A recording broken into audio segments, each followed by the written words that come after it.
Hello everyone, welcome to my class. So this is the fifth part of the set theory NCERT class 11. So today we are going to discuss empty set, finite, infinite set and equal sets. Now let us हमारा आज का सबसे पहला topic है empty set. Empty set क्या होता है? जो सेट में कोई भी एलिमेंट नहीं होता है उसको हम एम्प्टी सेट कहते हैं।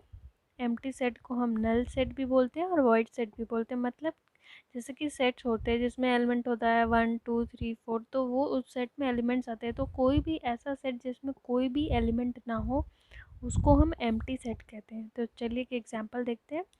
देखिए कि इसमें दिया ए जो है एक सेट है। एक्स क्या है? एक्स सेज डेट वन, जो एक्स है वो 1 से बड़ा है पर 2 से छोटा है, और लिखा है x is a natural number. तो नेचुरल नंबर क्या होते हैं? 1 2 3 अप टू इन्फिनिटी। तो अगर आपसे बोला गया कि 1 और 2 के बीच का नेचुरल नंबर बताना है, तो आपको पता है कि 1 और 2 के बीच में कोई नेचुरल नंबर नहीं आता है। तो उससे क्या पता चलेगा कि ए जो है वो हमारा एम्प्टी सेट है। अगर उसकी जगह आपसे ये पूछ दिया जाता है कि यहाँ पे x is a natural number की जगह अगर आपसे x is a rational number या कुछ इस तरीके से दिया जाता है, तो ये एम्प्टी सेट नहीं होता है। चलिए एक और एग्जांपल देख लेते हैं।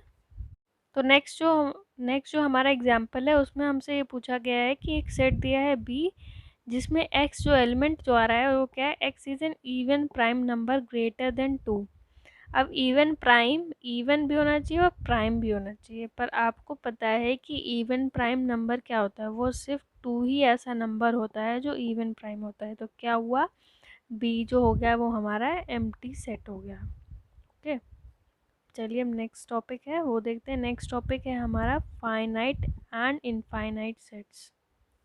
अब फाइनाइट और इनफाइनाइट सेट का मतलब क्या है? आपको इसकी मतलब इसी से पता चल रहा होगा। फाइनाइट का मतलब होता है कि कोई भी फाइनाइट चीज़ मतलब जिसको हम काउंट कर सकते हैं ईजिली, और इनफाइनाइट का मतलब होता है जिसको हम काउंट नहीं कर सकते हैं।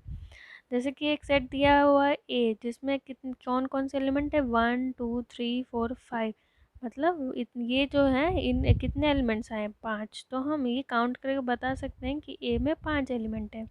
बी में कितने एलिमेंट है? 1 2 3 4 5 6। तो बी में 6 एलिमेंट है, तो हमने बता दिया कि बी में 6 एलिमेंट है। अब सी में पूछा गया है कि man living presently in different parts of the world.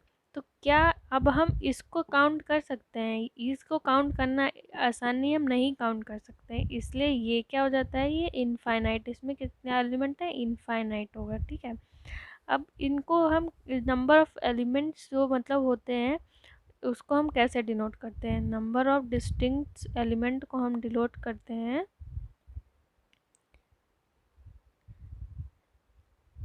ऐसे, भाई एन, या एन लिखते हैं और ब्रैकेट में जो सेट होता है वो।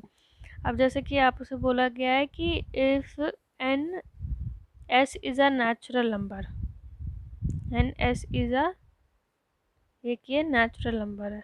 तो आपको पता है कि नेचुरल नंबर का जो सेट होता है उसमें वो मतलब उसमें एलिमेंट्स तो होते हैं पर हम उसको काउंट नहीं कर सकते हैं इजीली, तो वो फाइनाइट नहीं होगा, इनफाइनाइट होता है। ओके, तो पहला एग्जाम्पल है let W be the set of days of the week. अब हमें पता है कि हमारे एक वीक में कितने डेज होते हैं? 7 डेज होते हैं। तो हमने काउंट करके बता दिया कि एन ऑफ डब्ल्यू कितना आया? 7। तो उससे क्या पता चला कि डब्ल्यू एक फाइनाइट सेट है। अब नेक्स्ट है question let G B the set of points on a line. तो ये कि अगर ये लाइन दी हुई है तो उस पर आपको पता है कि एक जो लाइन होती है उसका कोई मतलब इनफाइनाइट होती है, तो उसमें इनफाइनाइट नंबर ऑफ पॉइंट्स हो सकते हैं। ठीक है, तो क्या हो गया? ये एक इनफाइनाइट सेट हो गया।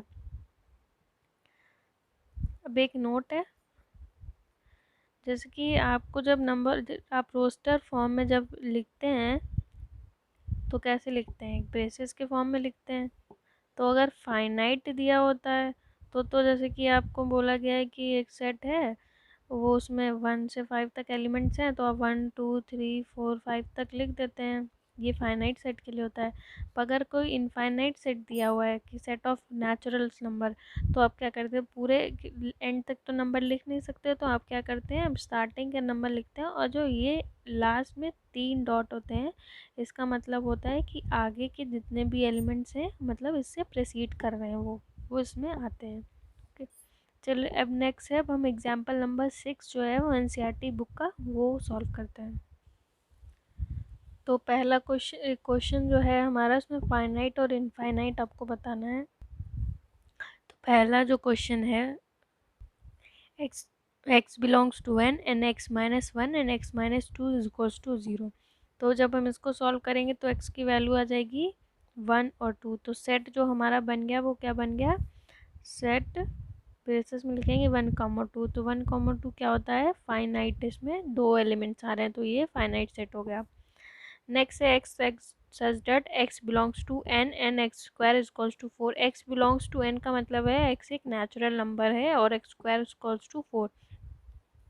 ऐसे आप जब x स्क्वायर को सॉल्व करते हैं तो आता है आपका x equals two plus minus 2 plus पर आपको यहाँ पे पूछा गया है सिर्फ नेचुरल नंबर। तो जब नेचुरल नंबर पूछा गया तो सेट में क्या आएगा, सिर्फ सेट में हमारा आएगा 2। तो 2 क्या होता है, सिर्फ एक एलिमेंट है, इसलिए ये फाइनाइट हो गया।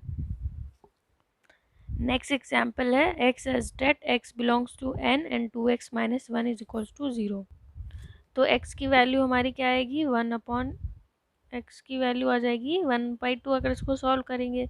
पर यहाँ पे बोला गया है कि x बिलोंग्स टू n, मतलब x एक नेचुरल नंबर है, तो यहाँ पे कोई भी एलिमेंट नहीं आएगा, एम्प्टी आ जाएगा। तो एम्प्टी सेट क्या होता है, एम्प्टी सेट होता है हमारा एक फाइनाइट सेट। नेक्स्ट है question, x such that x belongs to n and x is a prime.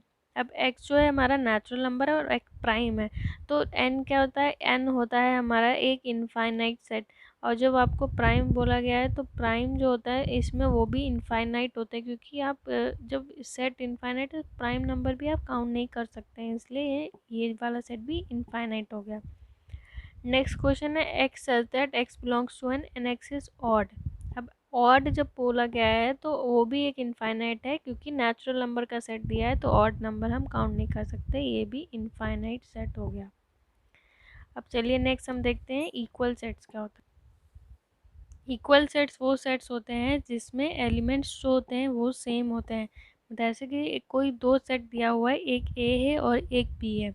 If every element of A is an also element of B, मतलब A में जो जो एलिमेंट्स आ रहे हैं वही एलिमेंट्स बी में भी आ रहे हैं। And every element of B is also an element of A, मतलब एग्जैक्टली सेम एलिमेंट होते हैं, तो हम उसको इक्वल सेट्स बोलते हैं। अब देखिए एग्जाम्पल दिया है जिसमें एक सेट दिया ए 1 2 3 4 और बी में एलिमेंट्स हैं 3 1 4 2। तो देखिए ए में 1 है, बी में भी 1 है, और ए में 2 है तो बी में 2 है, बी ए में 3 है, बी में भी 3 है, और ए में 4 है तो बी में भी 4 है। तो उससे क्या हुआ कि जितने एलिमेंट्स ए में थे उतने ही बी में हैं, और बी में जो एलिमेंट्स है वही ए में, तो A is equals to B, मतलब इक्वल सेट हो गया। एक और एग्जाम्पल देखते हैं जिसमें दिया let A be a set of prime numbers less than 6 and P B the set of prime factors of 30। तो पहला है ए जो सेट है, set of prime numbers less than 6। तो प्राइम नंबर लेस देन 6 कौन से होंगे, 2 3 और 5। और दूसरा सेट है P B are set of prime factors of 30। अब 30 के प्राइम फैक्टर्स बताने तो क्या आ जाएंगे, 2 3 और 5। तो उससे हमें क्या पता चला कि ए और बी इक्वल हैं, तो क्या होगा, इक्वल सेट्स। अब एक नोट पॉइंट लिख लीजिए, जैसे कि अगर कोई एक सेट दिया है ए जिसमें कि एलिमेंट है 1 2 3, और बी कोई सेट दिया है जिसमें एलिमेंट हैं 2 2 1 3 3, तो ये वाला जो सेट होता है इसको भी हम इक्वल ही सेट कहते हैं, क्योंकि जो एलिमेंट्स हैं ए में वो बी में भी प्रेजेंट, देखिए ए में 1 है, बी में भी 1 है, ए में 2 है तो बी में 2 है, और अगर ए में 3 है तो बी में भी 3। वो मैटर नहीं करेगा कि वो कितनी टाइम्स आ रहा है, अगर वही सेम एलिमेंट्स आ रहे हैं तो हम उसको इक्वल सेट्स ही बोलते हैं। अब हम नेक्स्ट एग्जांपल जो है एग्जांपल नंबर 7 इसको सॉल्व करेंगे, जो कि बेस्ड है इक्वल सेट्स पे। देखिए पहला जो क्वेश्चन पार्ट है क्या दिया हुआ है, find the pair of equal sets if any give reason. अब इसमें से हमें इक्वल सेट बताना है कौन कौन से हैं। पहला दिया हुआ ए, जिसमें कौन सा एलिमेंट है 0। दूसरा है बी, सर इसमें x जो है x such that x greater than 15 and x less than 5। तो ए में क्या आया, ए में आ गया हमारा 0। और बी जो है, बी में दिया हुआ है कि वो 15 से बड़ा है और 5 से, x 15 से बड़ा आ रहा है और 5 से छोटा आ रहा है। तो ऐसा कोई x एग्जिस्ट नहीं करेगा जो कि 15 से बड़ा और 5 से छोटा हो। तो ये क्या हो जाएगा, बी हमारा एक एम्प्टी सेट हो जाएगा। सी में दिया है x such that x minus 5 equals to 0। तो सी क्या आ जाएगा, सी में आ जाएगा x माइनस 5 को जब हम सॉल्व करेंगे तो x आ जाएगा हमारा 5। तो सी में आ गया 5। डी जो दिया है x such that x equal to x square equals to 25। तो जब हम इसको सॉल्व करेंगे तो इसमें आएगा एलिमेंट 5 और -5। उसके बाद दिया हुआ ई सेट है जिसमें x such that x is an integral positive root of the equation x square minus 2x minus 15 equal.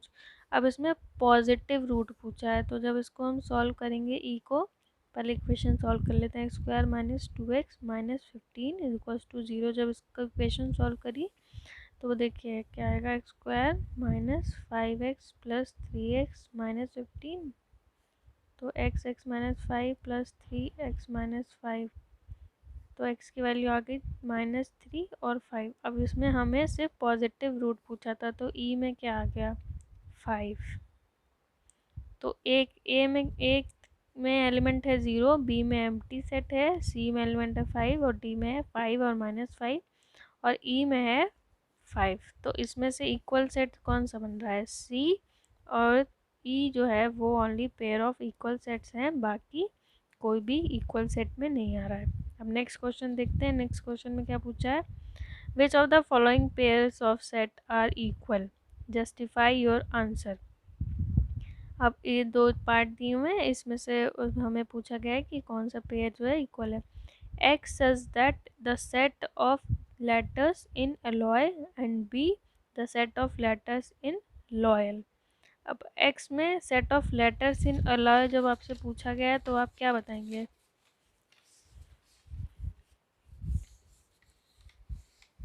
X alloy में कौन कौन से लेटर है, ए, एल, ओ और वाई। और लॉयल में कौन कौन से लेटर आ रहे हैं, एल, ओ, वाई, ए, एल। अब हमें क्या देखना है कि क्या ये इक्वल है कि नहीं। देखिए इसमें ए है, इसमें भी ए आ रहा है, एल है, इसमें भी एल आ रहा है, ओ इसमें भी है और वाई। तो ये क्या हो गया, इक्वल सेट्स हो गए। अब नेक्स्ट क्वेश्चन है, A equals to x such that n belongs to z and n square is less than equals to 4 and b such that, b में क्या है, x such that x belongs to r and x square minus 3x plus 2 equals to 0। अब जब n जो है वो belong कर रहा है z में और n स्क्वायर जो है लेस देन इक्वल्स टू 4 है, मतलब जो जितने भी इंटीजर जो 4 से बराबर हैं और 4 के इक्वल है, n स्क्वायर की वैल्यू जो मतलब आ रही है। तो जब हम n निकालेंगे तो हमारा क्या आएगा, -2 का स्क्वायर करोगे कितना आएगा 4, -1 का स्क्वायर करोगे आएगा 1, 0 का स्क्वायर करेंगे तो 0 ही, 0 तो 0 ही रहेगा, 1 का आएगा 1 और 2 का स्क्वायर आएगा 4। तो ये सारे एलिमेंट्स जो हैं वो 4 से बराबर या 4 से छोटे। तो ए में आ गया हमारा, ए में क्या आ गया हमारा, तो ए जो हमारा सेट बना वो बन गया -2 -1 0 1 2। और बी में क्या बताया, x square minus 3x plus 2 equals to 0। जब इस क्वेश्चन सॉल्व करेंगे तो आएगा 1 और 2। तो इसके बाद इन्होंने पूछा था कि यार क्या ये इक्वल है कि नहीं, तो इक्वल नहीं आ रहे हैं क्योंकि देखिए इसमें ये वाले एलिमेंट्स तो है ही नहीं, इसलिए ये इक्वल सेट नहीं बनेगा। तो जब इक्वल नहीं बनता है तो हम लिखते हैं A is not equals to B. तो यहीं पे आज हमारा कंप्लीट होता है इक्वल सेट्स और एम्प्टी सेट, फाइनाइट और इनफाइनाइट सेट। उसके कुछ एग्जांपल्स हमने सॉल्व किए। आई होप आपको समझ में आया होगा कि कैसे करना है। नेक्स्ट जो क्लास होगी उसमें हम एक्सरसाइज 1.2 सॉल्व करेंगे। ऐसे ही मैंने पीछे के सारी एक्सरसाइज सॉल्व कर रखी है। अगर आपको वो देखनी हो, कुछ हेल्प चाहिए हो, तो प्लेलिस्ट में जाके देख सकते हैं। Thank you for watching.